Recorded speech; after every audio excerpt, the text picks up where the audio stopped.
할렐루야.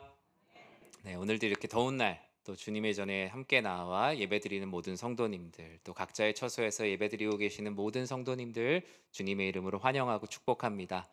믿기지 않겠지만 오늘이 입추입니다. 네, 입추인데 밖에 나가면 숨을 쉴 수 없을 정도로 비도 많이 내렸다가 더웠다가 참 이 찌는 폭염 가운데서 여러분들 영육간에 강건하실 수 있도록 이 더운 여름이 내가 이렇게 소진되는 시간이 아니라 이 가운데서도 말씀하시는 하나님의 말씀으로 영육간에 더욱더 강건한 우리 모든 성도님들 되시기를 주님의 이름으로 다시 한번 축복합니다. 오늘 요한계시록 2장 12절에서 17절까지 말씀 가지고 내 입의 검으로 싸우라라는 제목의 하나님 말씀 함께 나누고자 합니다. 우리는 지난 2주간 에베소 교회와 또 서머나 교회를 통해서 교회 공동체, 가정과 우리 개인이 어떤 신앙생활을 해나가야 할 것인가, 주의 재림의 때를 기다리는 그리스도인들이 어떤 삶을 살아야 할 것인가 함께 나눠보았습니다. 에베소 교회와 서머나 교회가 어떤 교회였죠? 두 교회, 에베소 교회는 정통적인 교회를 상징하는 교회예요. 교회의 기본적인 모든 것들을 잘 해나갔던 교회죠. 하지만 주님께서는 그들을 책망하신 것이 하나 있었는데 너희의 처음 마음, 예수 그리스도를 만나고 그분 안에 감격하였던 처음 사랑을 잃어버렸다라고 얘기하면서 어디서부터 잃어버렸는지 잘 찾아보라고, 처음 사랑을 회복하면 생명나무의 열매, 영원한 생명을 주겠다라고 약속하셨죠. 다음에 이어지는 서머나 교회는 뭐라고 말씀하셨습니까? 그리스도인으로서 겪는 경제적인 궁핍과 모든 환란 가운데 부요한 자라 그들을 축복하셨습니다. 많은 어려움들이 있지만 그리스도인으로 살아내려고 노력하는 그 모습을 칭찬하셨고, 그들에게 죽기까지 충성하되 사람에게 충성하지 말고 오직 그리스도 예수께 충성하라. 그러하면 그 인생의 경주를 잘 마치게 되면 생명의 관, 이미 승리하신 왕관을 쓰신 그리스도 예수께서 주시는 생명의 관을 얻게 될 거라고. 그리고 주의 재림의 때에 너희는 둘째 사망을 피하여 영원한 생명을 허락할 것이라고. 결국에 두 교회에 약속하신 것은 지금의 환란 가운데 믿음으로 견디며 그리고 환란을 견디는 자에게 영원한 생명을 주신다라고 약속을 하셨습니다. 오늘은 요한계시록 7교회 중에 또 세 번째 교회에 주시는 세 번째 계시, 바로 버가모 교회를 통해 주시는 하나님의 말씀을 함께 나눠보도록 하겠습니다. 버가모 지역은 우리가 지도에서 보듯이 7교회 중에 가장 북쪽에 있는 교회입니다. 아래서부터 올라오죠. 에베소, 서머나, 버가모. 다음 주는 이제 두아디라. 이렇게 해서 내려오게 될 거예요. 그 도로를 따라서 형성되는 하나님 말씀이 기록되어 있습니다. 이 버가모 지역은 고대 그리스 왕국의 원래 소속이었습니다.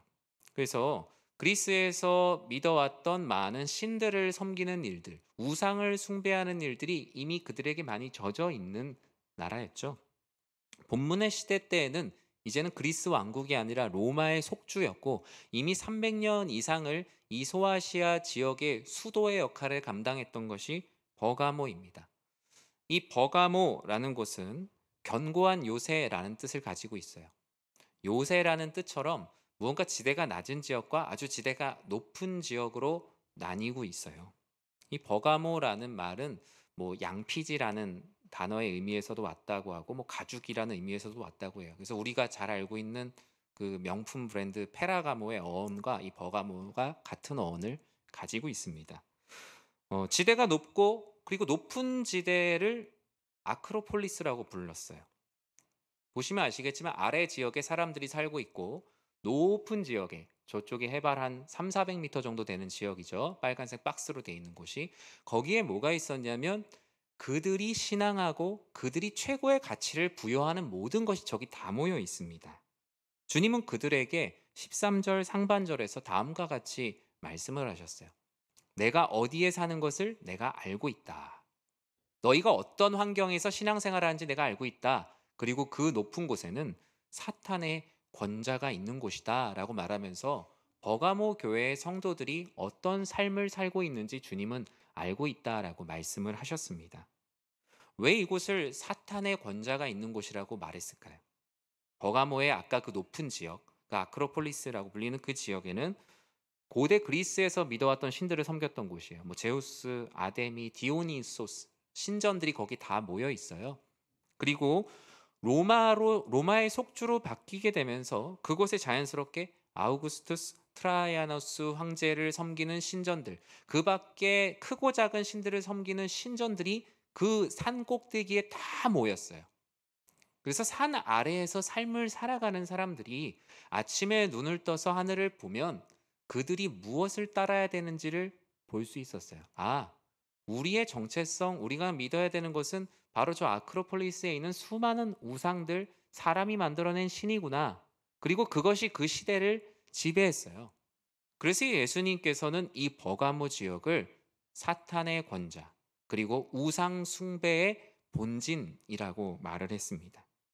그만큼 버가모에서 부활하신 예수를 그리스도로 믿는다는 것, 예수님을 믿어야만 영원한 생명을 얻는다는 가치를 가지고 신앙생활한다는 건 목숨을 내놓을 만큼 힘든 일이었고 소외되고 외로운 싸움이었어요. 절대 다수의 사람들은 그냥 눈을 들어서 보면 그곳에 있는 수많은 신전들과 우상을 섬기는 게 이상한 일이 아니었어요.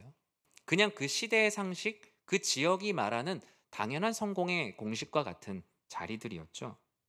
마치 유흥가나 점집, 우상의 모든 집들이 가득한 곳에 교회 하나가 덩그러니 있는 느낌이랄까요? 예수를 그리스도로 믿는다는 것은 그만큼 외로운 일이었고 힘든 일이었습니다. 다른 일곱 교회도 그렇듯이 버가모 교회 얘기하면 이제 우리 연희교회처럼 이런 큰 건물의 교회를 얘기하는 게 아닙니다. 일곱 교회에 나오는 뭐 에베소 교회, 서머나 교회 이런 교회들은 이런 건물을 가진 큰 교회가 아니고 그 지역에 있는 두 명, 세 명, 네 명, 10명 모인 모든 가정 교회들을 통칭해서 말하는 거예요. 그러니까 버가모 교회 얘기하면 버가모에 있는 그리스도 예수를 믿는 교회라는 이름으로 모인 공동체들을 다 버가모에 있는 교회라고 말을 하죠. 예수님을 정말 믿기 어려운 주변에 아주 신앙생활하기 나쁜 상황, 그 상황에서 예수님께서는 그들에게 어떤 모습으로 나타나셨을까요? 우리 12절에 주님께서 어떤 모습으로 나타나셨는지 기록되어 있어요. 우리 같이 한번 읽어볼까요? 버가모 교회의 사자에게 편지하라. 좌우에 날선 검을 가지신 이가 이르시되. 일곱 교회의 말씀들을 각 교회별로 시작할 때 예수님께서 자신을 표현하시는 모습들이 있어요. 뭐 지난번 말씀에서는 죽었다가 살아나신 이가 너희들에게 이르시되 부활을 강조하시죠. 근데 오늘은 좌우의 날선검을 가지신 이라고 예수님께서는 자신을 표현하세요. 왜 이렇게 좌우의 날선검을 가지신 이라고 주님은 자신을 나타내셨을까요? 당시에 많은 사람들은 로마의 권력과 이 세상의 흐름이 내 죽고 사는 문제를 해결하는 것이라고 생각했어요. 사람의 생사화복이 주님이시라는 생각보다 그 시대의 권력, 그 시대가 말하는 시대 정신과 사조를 따르는 것이 내가 먹고 사는 일을 결정하는 것이라고 생각했죠.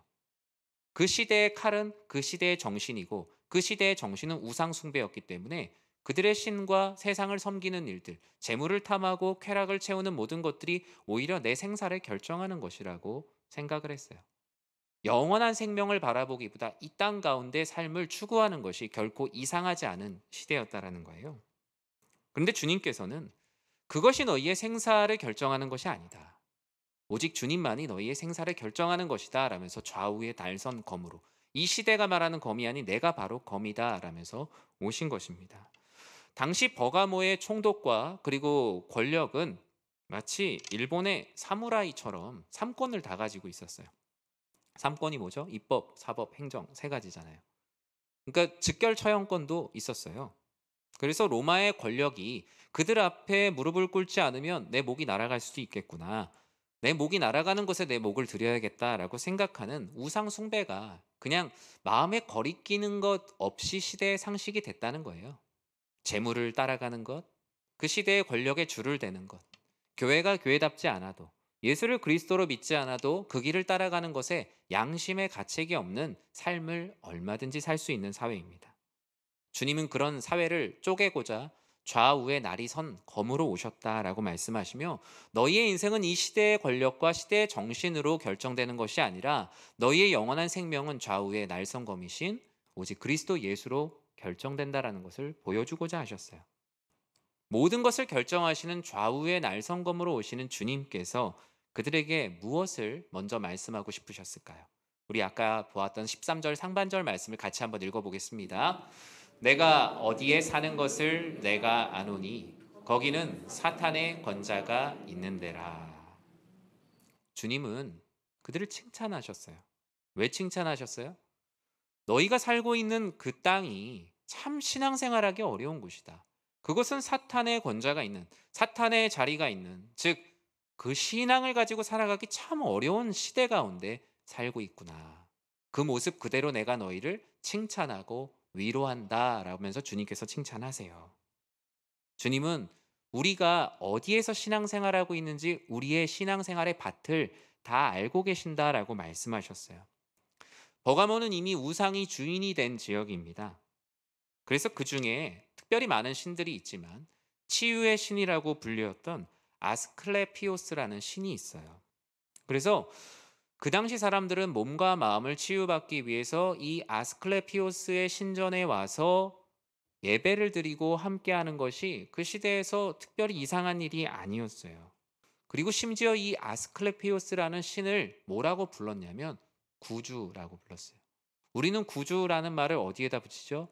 예수님에게만 붙이죠. 구주 예수님. 우리를 구원하실 주님이 그리스도 예수님이시다라고 불려서 구주라는 말은 예수님에게만 붙이는데 아스클레피오스를 향해 이들은 구주라고 불렸어요. 즉, 이 시대의 구주는 예수님이 아니라 아스클레피오스라는 신에게 달려 있었어요. 우리의 영혼을 치유하는 분이 구주 예수님인데 버가모의 구주는 다른 신이 되어 있었던 거예요. 그럼에도 불구하고 그런 환경 속에서 그리스도 예수를 나의 구주라고 믿고 있는 이들을 주님께서 너무 기뻐하셨다는 거예요. 버가모 교회 교인들이 오직 그리스도 예수를 나의 구원주라고 믿고 살아가는 그 모습이 주님께서 보실 때 너무나 아름다웠다는 거예요. 오늘날의 시대는 어떤가요? 오늘 시대도 저는 사탄의 권자 가운데 주의 은혜를 가지고 살아내는 많은 성도님들이 있다고 생각을 해요. 오늘 이 자리도 바로 그런 자리가 아니겠습니까? 당시 버가모의 사람들이 눈을 들어 바라보았을 때는 산 위의 아크로폴리스에 있는 수많은 신전들을 바라봤을 거예요.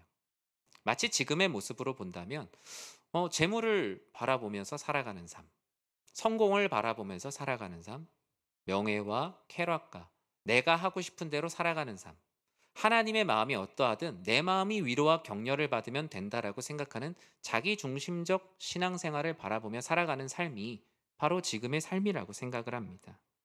그런 모든 모습들이 우상의 신전처럼 우리가 가장 높게 바라보는 곳에 위치하고 있어요. 그럼에도 불구하고 어떻게 여러분들 그리스도인으로 살아내고 계십니까? 더 높은 곳, 사탄의 권자보다 더 높은 하늘 보좌를 바라보고 계시지 않습니까? 그래서 이 자리에 나와 계시잖아요. 예수님이 나의 구주라는 것을 믿고 이 시대가 말하는 나를 구원하는 가치가 나를 구원하지 못한다는 것을 알기 때문에 전 여러분들이 예배의 자리에 나왔다고 생각해요. 그런 여러분들은 이미 너무나 주님께 칭찬받아 마땅한 그리스도인이에요. 나 자신에 대해서 그런 내가 정말 귀한 일들을 감당하고 있구나. 주님께서 나를 칭찬하고 계신다는 것이 여러분들에게 저는 큰 위로가 되길 진심으로 축복합니다. 주님께서는 사탄의 권자보다 더 높은 하늘 보좌를 바라보는 이들을 축복하시고 계속적으로 칭찬의 깊이를 더해 가세요.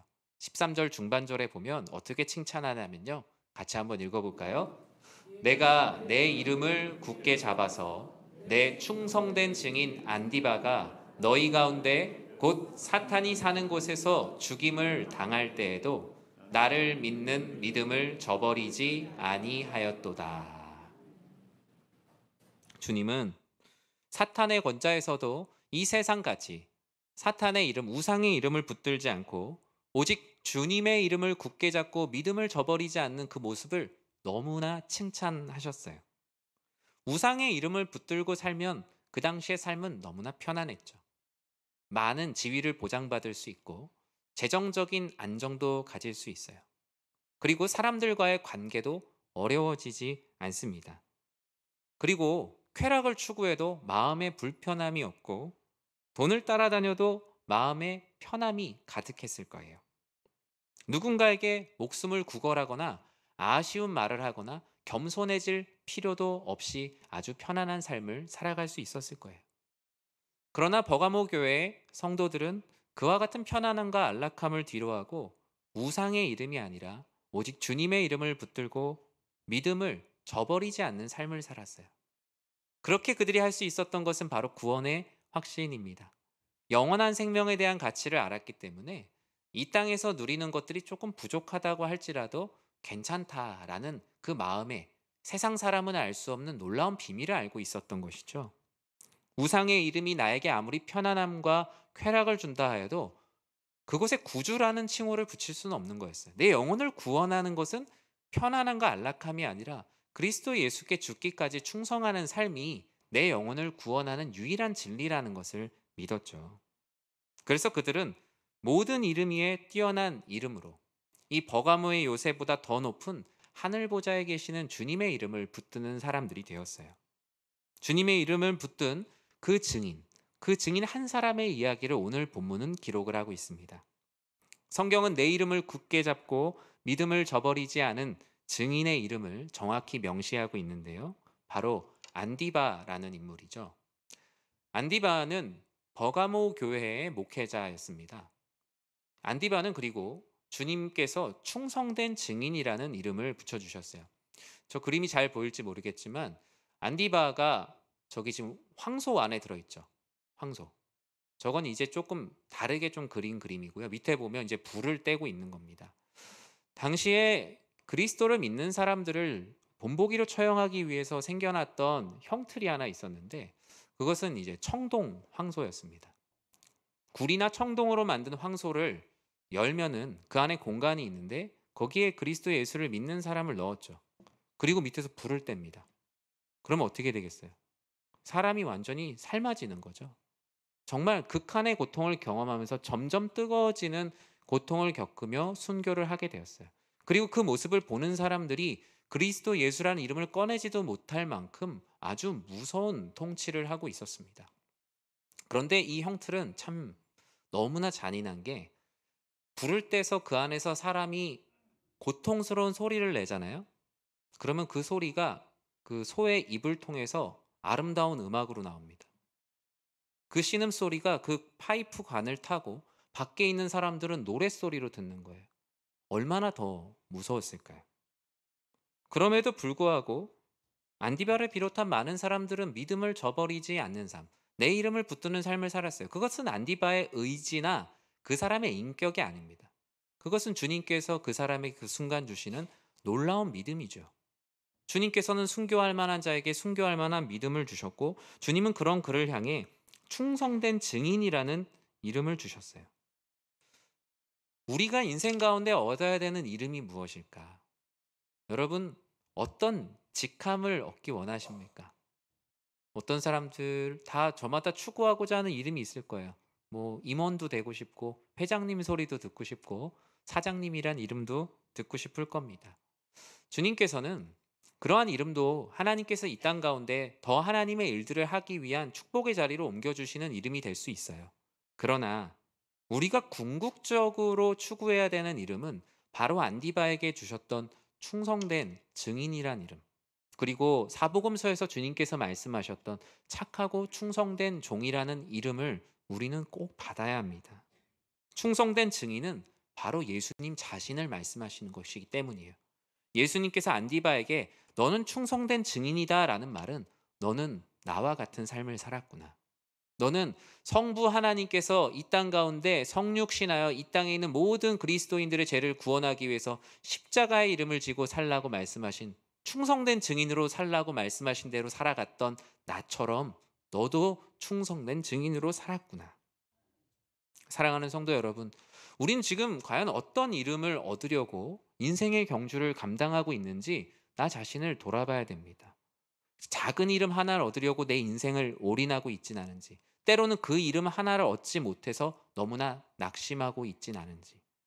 그것이 뭐 직분이 될 수도 있겠죠. 아, 내가 장로님이 되지 못해서 막 너무 실망하거나, 회사에서 내가 임원이 되지 못해서 너무 실망하거나, 사람들에게서 좀 더 높은 자리에 이름을 얻지 못해서 실망할 이유가 주님께서는 없다고 말씀하세요. 왜냐하면 결국에 우리의 인생은 충성된 이름을 얻기 위한 경주이기 때문입니다. 중간에 잠시 붙었다가 금방 떨어져 버리는, 테이프로 잠시 붙었다 떨어지는 이름에 너무 마음을 두지 말고 충성된 증인이라는 이름을 얻기를 최선을 다하라는 거예요. 주님께서는 이러한 칭찬을 하셨어요. 너희가 정말 이 충성된 증인이란 이름을 얻기 위해 최선을 다했구나. 저는 우리 사랑하는 연희의 모든 성도님들이 주님 앞에 충성된 증인이라는 이름을 얻는 그리스도인들이 되시길 진심으로 축원합니다. 주님께서는 믿음을 저버리지 않은 그들에게 칭찬의 방법뿐만 아니라 몇 가지 말씀을 더 하실 것이 있다고 14절에서 말씀을 하세요. 우리 14절 말씀을 같이 한번 읽어볼까요? 그러나 내게 두어 가지 책망할 것이 있나니 거기 내게 발람의 교훈을 지키는 자들이 있도다. 발람이 발락을 가르쳐 이스라엘 자손 앞에 걸림돌을 놓아 우상의 재물을 먹게 하였고 또 행음하게 하였느니라. 주님께서 칭찬도 하셨지만 주님께서 책망을 하세요. 어떤 책망을 하셨냐면 너희 내부를 지키지 못했다는 거예요. 외부로부터 오는 핍박은 너희들이 잘 지켰는데 너희가 대단한 옹벽은 세워놨는데 안으로 무너졌다라는 말씀을 하고 있어요. 두어 가지 책망할 것이 있다라고 말하는데 이건 책망할 것이 많다는 의미보단 헬라어의 용법상으로 볼 때는 잘한 것이 훨씬 많지만 이 부분이 좀 아쉽다, 책망할 것이 조금 있다라는 표현으로 이해하시면 좋을 것 같아요. 버가모 교회는 성도님들을 혼란스럽게 하는 많은 일들이 있었어요. 특별히 이단의 가르침을 전하는 이들, 니골라당으로 대표되는 육신은 마음대로 살아도 된다라는 이들의 모습들이 있었고요. 그리고 두 번째로 교회를 교회답게 세우는 일을 방해하는 이들이 있었습니다. 즉 하나님께 예배드리는 예배 공동체, 기도하고 말씀, 또 복음 전하고 이런 일들이 주가 되어야 하는데 교회의 본질이 사라지는 거죠. 교회가 어떤 지역 정치의 유관기관이 되기도 하고 어떤 경제 협력체와 같이 바뀌기도 하고요. 교회의 본질된 모습을 자꾸 흔들려는 사람들의 모습, 교회 안에서 수익이 얼마나 나는가, 얼마나 많은 사람이 왔는가, 또는 교회의 어떤 본질의 모습보다는 사회와 똑같은 비본질의 모습으로 교회를 평가하는 평가지들이 많아지기 시작했어요. 그런데 그것이 교회 내부를 단단하게 하는 게 아니라 외부로에서는 잘 지켜나가는데 안으로 무너지는 결과를 맞이하게 되었습니다. 성경은 그와 같은 모습이 바로 발람의 교훈을 지키는 자라고 말합니다. 사실 이 부분을 얘기하려면 설교를 한 편을 더 해야 되지만 요약을 하자면 이래요. 발람이라는 선지자가 있습니다. 하나님의 선지자. 민수기 22장에서 24장에 나오는 선지자예요. 근데 이 하나님의 선지자 발람은 세속과 타협을 하고 싶었어요. 그런데 그럴 거면 아예 글로 가든지. 그런데 하나님의 선지자라는 이름도 지키고 싶고 그리고 재물로서의 풍요도 누리고 싶어요. 애초에 타협이 되지 않는 문제를 가지고 두 가지 위치에서 다 높은 자리에 앉고 싶은 거예요. 그런데 마침 이때 모압 왕 발락이 이스라엘 백성들을 치고 싶은데 이들이 뭔가 약해지는 것을 원하는데 방법을 찾지 못하는 거예요. 그래서 하나님의 선지자 발람에게 너가 하나님의 이름으로 이스라엘 백성들을 저주하면 그들이 약해지지 않겠냐? 그럼 내가 그들을 쳐서 이길 수 있을 텐데, 이런 말도 안 되는 제안을 합니다. 그런데 발람이 이것을 받아요. 내가 하나님의 선지자인데 우리 백성들이 어떻게 하면 죄를 지어서 내가 마음 편하게 저주를 할 수 있을까? 이 생각을 해요. 그래서 이스라엘 백성들을 죄를 짓는 자리를 조금씩 인도해요. 세상과 타협할 수 있도록 교회 공동체의 성도님들이 하나님 앞에 최선을 다하지 못하도록 그들의 편의를 계속 제공해 줍니다. 무엇이 바뀌는지도 모르고 나는 좋은데 무언가 마음도 편해지고 교회가 나를 위해 최선을 다해 주는 것 같은데 뭔가 그리스도인으로서의 야성은 사라지게 만들어요. 모두 다 좋은 것 같은데 알고 보니까 우리가 어느 순간 교회가 아니라는 것을 알게 돼요. 우상에게 행음하고 있고 우리가 원하는 대로 교회가 바뀌어가고 있는데 정작 교회로서의 모습은 사라진 거예요. 그리고 발람은 거기서 많은 재물을 얻게 됩니다. 발람의 교훈이라는 것은 결국 무엇이냐? 외부로부터 오는 핍박은 잘 견뎌냈는데 안에서 내부 총질로 무너진 상황들, 싸우고 시기하고 교회의 교회됨을 잃어버리고 비본질적인 일들로 싸우면서 서로가 흩어지는 모습이 바로 이 버가모 교회의 모습이었다라는 거예요. 한마디로 발람의 교훈은 교회의 세속화입니다. 교회뿐만 아니라 우리 각 개인의 신앙에도 적용할 수 있겠죠. 교회가 나를 위해 존재하는 것은 아니에요. 교회가 나의 종교적 편의만을 제공하는 것은 아니라고요. 오직 하나님께 영광 올려드리고 하나님의 뜻 안에 공동체가 어떻게 함께 나아가야 될지를 고민해야 하죠. 주님은 사탄의 권좌에 살면서도 너희가 외부로부터 오는 핍박을 그렇게 잘 이겨냈는데 왜 너희 스스로 안에서 무너지고 있느냐. 그것이 너무나 안타까웠던 거예요. 밖에서 오는 90% 이상의 모든 핍박으로부터 교회라는 이름으로 잘 해왔는데 왜 너희 스스로가 안에서 무너지고 있느냐. 왜 세상과 자꾸 타협하고 있느냐. 세상의 방법대로 교회를 교회답지 못하게 만들어가고 있느냐. 주님은 그것을 안타까워하셨던 거예요. 사랑하는 성도 여러분, 우리도 우리의 쾌락과 성공을 위해 스스로 무너지고 있는 것이 무엇인지 생각해 봐야 합니다. 나의 신앙의 타협점, 내가 생각하는 신앙의 최고점의 수준이 점점 하향평준화되고 있진 않은지, 내가 예전에 나의 신앙은 최소한 이 정도는 지켜야지 하는데 점점 내려오고 있진 않은지, 나에게 내가 주님의 뜻대로 살아가는데 요구하는 점수가 날로 낮아지고 있진 않은지 내 인생의 모습들을 돌아봐야 돼요. 발람의 교훈을 따르면 결국 내 안의 심령은 세속화되어 무너집니다. 예배도 무너지고 기도도 무너지고 편한 대로 신앙생활을 하다 보니 어느 순간 내가 교회가 아니라는 모습들을 발견하게 되죠. 내가 속한 공동체, 내가 속한 가정, 나의 신앙생활, 내가 어떻게 이렇게 되었지? 가랑비에 옷 젖듯이 조금씩 타협하다 보니까 어느 순간 겉은 허우대는 멀쩡한데 속은 무너져 있는 모습을 발견하게 된다라는 거예요. 주님께서는 발람의 교훈을 붙들지 말고 주님의 말씀을 붙들라고 내 입의 검으로 싸우라라고 주님께서 말씀하세요. 우리에게 궁극적으로 16절에서 다음과 같이 권면하고 있는데요. 우리 같이 한번 읽어볼까요? 그러므로 회개하라.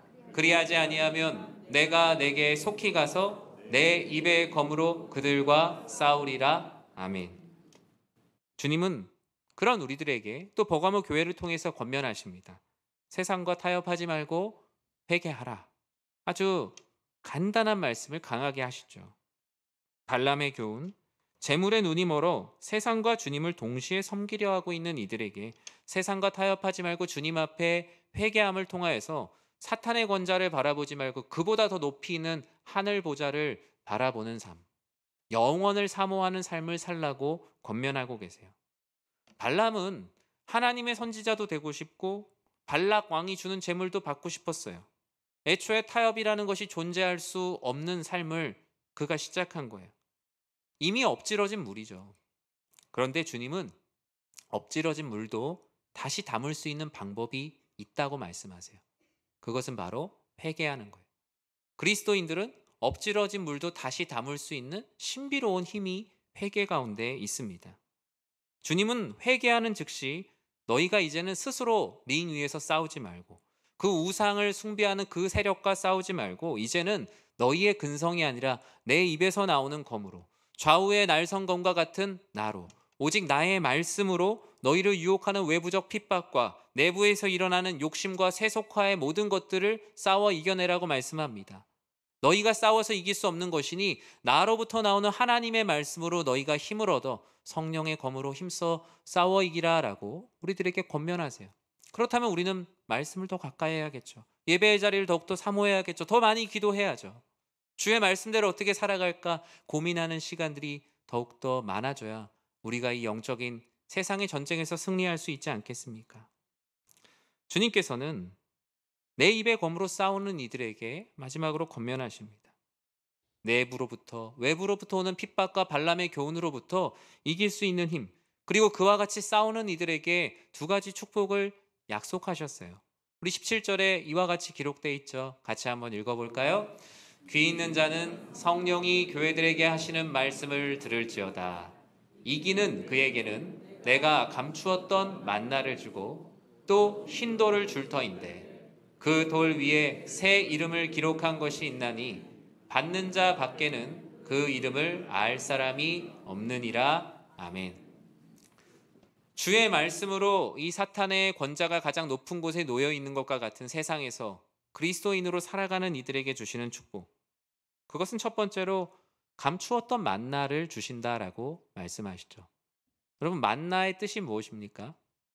만나. 만나의 뜻은 이게 뭐냐라는 뜻입니다. 왜 그들이 이스라엘 백성들이 출애굽하여서 만나를 처음 보았을 때 이게 뭐냐라고 했죠? 한 번도 보지 못했던 것이기 때문입니다. 자신들이 하늘에서 내리는 정말 이 차원에서 이해할 수 없이 자신들을 먹이는 이 놀라운 것을 보고 이게 뭐냐라고 물어봤던 것이죠.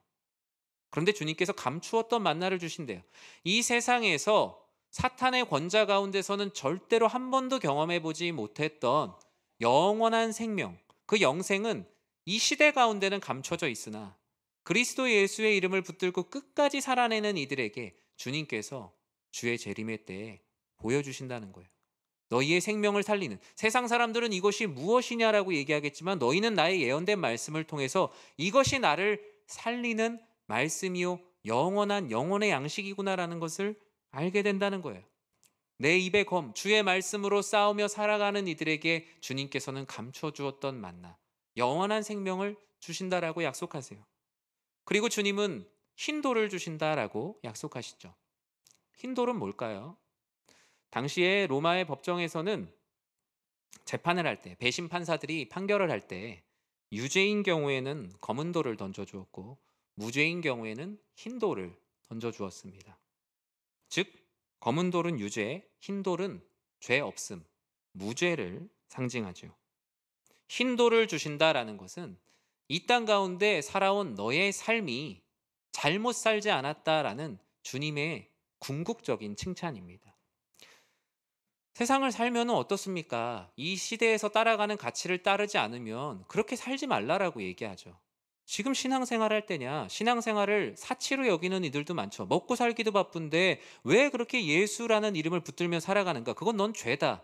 너의 자녀들에게도 죄다. 그렇게 살아가는 것은 온전하지 않은 것이다. 이 시대의 상식과는 맞지 않는다. 그렇게 살다가는 먹고 사는 일에 문제가 생길 수 있다면서 우리들을 끊임없이 정죄합니다. 우리가 이 세상 가운데 그리스도인으로 살아가는 것을 유죄라고 말해요. 그러나 주님은 마지막 법정에서 말씀합니다. 그리스도인으로 어떻게든 살아가는 우리들, 세상은 너희를 죄인이라고 말하며 잘못 사는 것이라고 말하는 우리들에게 주님께서 흰 돌을 쥐어주신다라고 말씀하세요. 너는 잘 살았다. 너는 그리스도인으로서 세상에서 볼 때는 실패한 것 같고 잘못 사는 것 같은 수많은 핍박 가운데도 끝까지 인내하며 살았다. 너의 인생은 가치 있는 인생이었고 너에게 나는 무죄를 선고한다. 너의 삶은 결코 죄가 없다. 오히려 주님 앞에 충성된 증인으로 살아왔다. 그것이 우리가 인생의 마지막 대법원에서 만나게 될 판결이 되는 겁니다. 앞에 1심과 2심은 중요하지 않아요. 마지막 바뀔 수 없는 판결에서 우리는 흰 돌을 받는 사람들이 되어야 하죠. 그것이 바로 내 이름을 붙들고 믿음을 저버리지 않는 자, 나의 근성과 나의 욕심과 세상이 바라보는 사탄의 권자의 상식으로 살아가지 않고 하늘 보좌를 바라보며 살아가는 사람들에게 주시는 주님의 궁극적인 축복입니다. 저는 사랑하는 연희의 모든 성도님들이 이 감추었던 만나와 흰돌을 깊이 묵상하며 그것을 얻기를 소망하며 경주하는 모든 성도님들이 되시길 축복합니다. 여러분들의 인생 그리스도인으로 살아가느라 손해보시는 것들 많으실 거예요. 아, 나도 다른 사람들처럼 저렇게 살까? 가치관에 충돌이 있는 삶도 있을 거예요. 사람들은 왜 그렇게 살지 않냐고 어리석다고 오히려 너가 그렇게 사는 게 바로 죄라고 말할 수 있을 거예요. 하지만 주님은 무죄하다 하실 겁니다. 주님께서는 잘 살았다라고 말씀하실 거예요. 여러분들의 인생의 마지막 주의 재림의 때에 주님께서 우리들에게 주시는 가장 큰 이름, 충성된 증인이라는 이름을 소망하며 살아가는 모든 연희의 백성들 되시길 주님의 이름으로 축원합니다. 기도하겠습니다. 사랑의 하나님, 하나님께서 사랑하시는 주님의 귀한 백성들을 주님의 이름으로 축복합니다. 하나님, 우리가 잠시 눈을 들어보면 이 세상에 높이 있는 것들은 다 사탄의 권좌에서 말하는 하나님의 뜻과는 상관없는 많은 일들이 이 시대의 상식과 진리로 놓여 있습니다. 우리가 생각 없이 살 때는 그것이 가장 높다고 생각하며 그것을 쫓아 살아갈 수도 있습니다. 주님, 하지만 주님께서는 그 사탄의 권자보다 더 높은 곳에 하늘의 보좌를 두시며 내 이름을 붙들고 믿음을 저버리지 않는 자들에게 감추었던 만나와 흰 돌을 주시겠다라고 약속하셨습니다. 사랑하는 연희의 모든 성도님들, 충성된 증인으로 살아내게 하여 주시옵소서. 예수님의 이름으로 기도드립니다. 아멘.